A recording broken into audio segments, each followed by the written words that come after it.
इस वक्त की बड़ी खबर दर्शकों को बता देते हैं। अदालत ने केंद्र सरकार को 7 दिन का समय दे दिया है, जो सॉलिसिटर जनरल की तरफ से मांगा गया था। 7 दिन में सॉलिसिटर जनरल अपना जवाब दाखिल करें और फिर उसके बाद 5 दिन में जो याचिका करता है वो केंद्र सरकार के जवाब पर अपना जवाब दें। ये एक तो खबर सामने निकल कर आ रही है और तब तक के लिए अदालत की तरफ से साफ कर दिया गया है वो 2 बातें जिस पर कल भी अदालत की तरफ से जोर दिया गया था। एक तो गैर मुसलमान उनको बोर्ड में जो शामिल किया गया है, तो इस पर अदालत ने फिलहाल नई नियुक्ति पर रोक लगा दी है।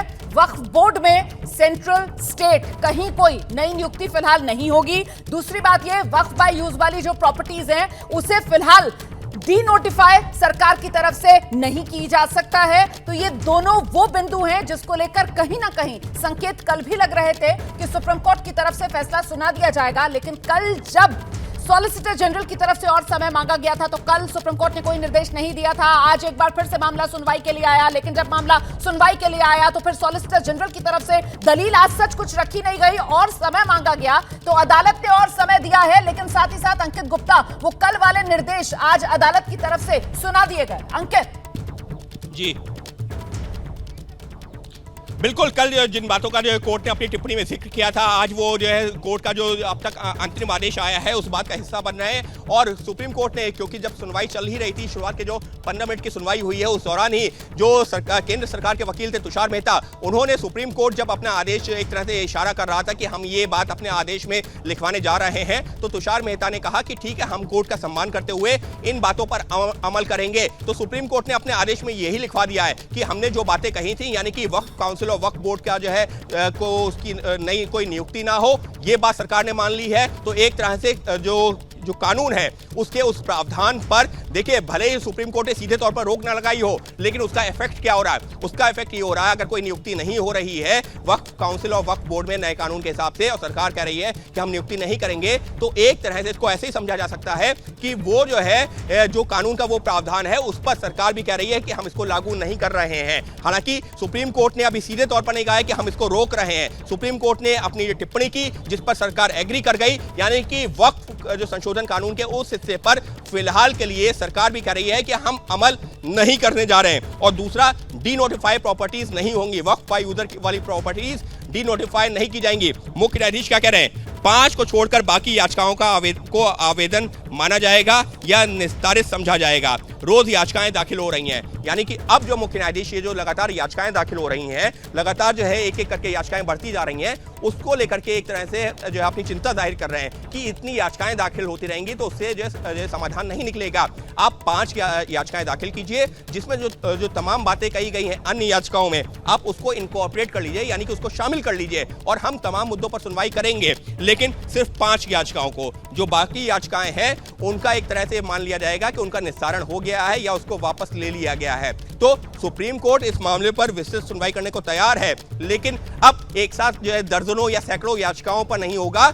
जिन लोगों ने आपत्ति दर्ज करवाई है उनको 5 याचिकाएं आपस में मिल बैठ करके दायर करनी होंगी और उसके साथ ही में जो 5 याचिकाएं दायर होंगी उसके आधार पर सुप्रीम कोर्ट सुनवाई आगे बढ़ाएगा। लेकिन रोमाना बड़ी खबर यही आ रही है कि वक्फ संशोधन कानून जो कि संसद से पारित हुआ था, राष्ट्रपति ने जिसको मंजूरी दी थी, उसके 2 प्रावधानों पर फिलहाल सुप्रीम कोर्ट में सुनवाई के बाद केंद्र सरकार ने भी कहा है कि ठीक है, अभी हम उसको अमल में नहीं लाते हैं, उसको लागू नहीं करेंगे जैसा सुप्रीम कोर्ट चाहती है। मुख्य न्यायाधीश की एक और टिप्पणी, 1995 और 2013 के कानूनों को चुनौती देने वाली याचिकाओं को कॉज लिस्ट में अलग से लगाया जाएगा। यानी कि अब कोर्ट क्या चाह रही है? कोर्ट ये चाह रही है कि इसमें जो क्लैरिटी आना जरूरी है कि कौन सी याचिका में क्या मांग की गई है। अगर किसी ने 1995 का जो कानून है और 2013 का कानून है उन बातों का जिक्र किया अपनी याचिकाओं में, तो उनको अलग अलग लगाया जाएगा। यानी सुप्रीम कोर्ट एक तरीके से इस पूरे मामले में, क्योंकि बहुत कॉम्प्लिकेटेड मैटर भी है और इसमें कोई दो राय नहीं है, तो सुप्रीम कोर्ट ये चाहता है कि इसको सिंप्लीफाई तरीके से, यानी कि आसानी से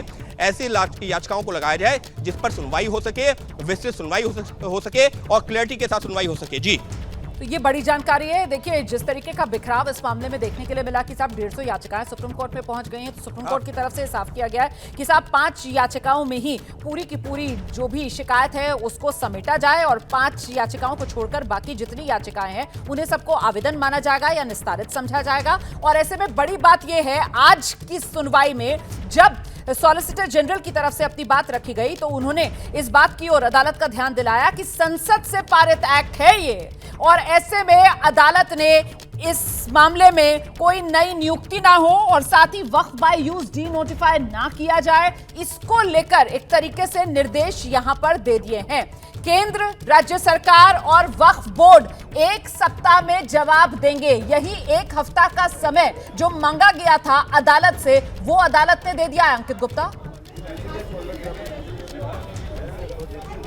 जी बिल्कुल, अभी आदेश लिखवाया जा रहा है, लेकिन सुप्रीम कोर्ट ने यही इशारा किया है कि इन्होंने 7 दिनों का वक्त मांगा है केंद्र सरकार ने, और जो उसका जवाब देने के लिए 5 दिनों का वक्त मिलेगा याचिकाकर्ताओं को। तो सुप्रीम कोर्ट अपने आदेश में उसी बात का जिक्र कर रहा है और अभी आदेश लगातार जारी है। सहयोगी निपुण सहगल जो कोर्ट के भीतर मौजूद हैं और वो लगातार एक एक पल की जानकारी दे रहे हैं, लेकिन साफ तौर पर सुप्रीम कोर्ट ने अभी जो जिस तरीके से याचिकाकर्ताओं की दलीलें थी, कहीं ना कहीं इत्तेफाक रखते हुए, क्योंकि रोमाना अगर हम इस मामले को देखेंगे तो करीबन 2 घंटे के आसपास ही सुनवाई हुई है। इस 2 घंटे की सुनवाई के दौरान सुप्रीम कोर्ट ने याचिकाकर्ताओं से भी कई तरह के सवाल पूछे थे और जो सरकार के वकील थे उनसे भी, लेकिन आज जब सुनवाई शुरू हुई है उसके 5 मिनट बाद ही अपना अंतरिम आदेश देना शुरू कर दिया है। और अपने अंतरिम आदेश में जिस बात का जिक्र किया है वो कहा कि उन्होंने टिप्पणी की थी कि कोई नियुक्ति ना हो, जिस पर सरकार राजी हो गई। यानी कि सरकार ने कहा कि हाँ, हम इससे एग्री करते हैं, आपके आदेश की जो आपका विचार है हम उस पर तामील करेंगे, यानी कि वक्फ काउंसिल और वक्फ बोर्ड में नई नियुक्ति नहीं होगी। अंकित, ये कहा जा सकता है ना कि कल ये मामले में सुनवाई जहां पर खत्म हुई थी और सॉलिसिटर जनरल को जिन सवालों के जवाब देने थे, कुल मिलाकर आज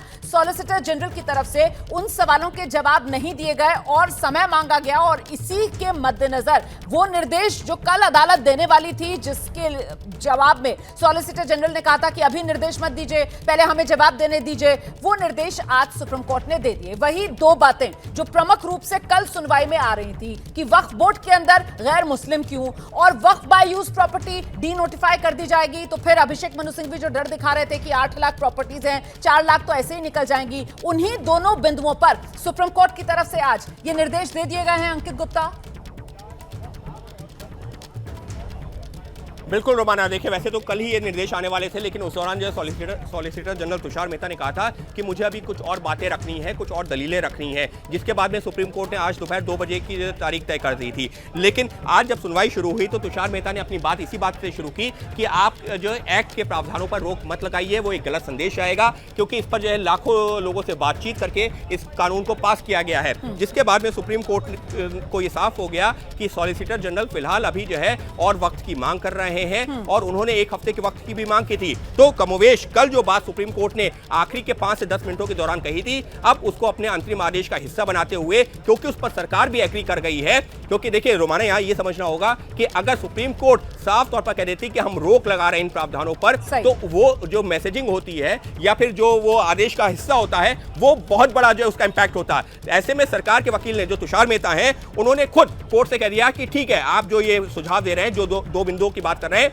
हम उसको स्वीकार करते हैं। तो सुप्रीम कोर्ट की बात को सरकार ने स्वीकार कर लिया है और सुप्रीम कोर्ट ने अपने आदेश में उसी बात का जिक्र किया है कि हम जो बातें कह रहे थे, सरकार उस पर राजी हो गई है और अब सरकार को अपनी बात रखने के लिए, यानी कि सॉलिसिटर जनरल तुषार मेहता को अपनी बात रखने के लिए 1 हफ्ते का वक्त दिया जा सकता है। तो अभी आदेश लिखवाया जा रहा है, लेकिन इतना जरूर हो गया है कि सुप्रीम कोर्ट ने जो बातें कही थी, जो बात आदेश में इंटरिम ऑर्डर में, जो अंतरिम आदेश में आ सकती थी, उसको जो है सरकार ने मान लिया है। और ऐसे में अब वो बातें सरकार के माध्यम से कोर्ट के सामने आ गई हैं कि सरकार की तरफ से कहा गया है कि वक्फ संशोधन कानून का वो हिस्सा जहां पर गैर मुस्लिम लोगों की नियुक्ति की बात कही गई थी वक्फ बोर्ड में, उसको लागू नहीं किया जाएगा। और दूसरा, वक्फ यूजर प्रॉपर्टी डी नोटिफाई नहीं होगी। जी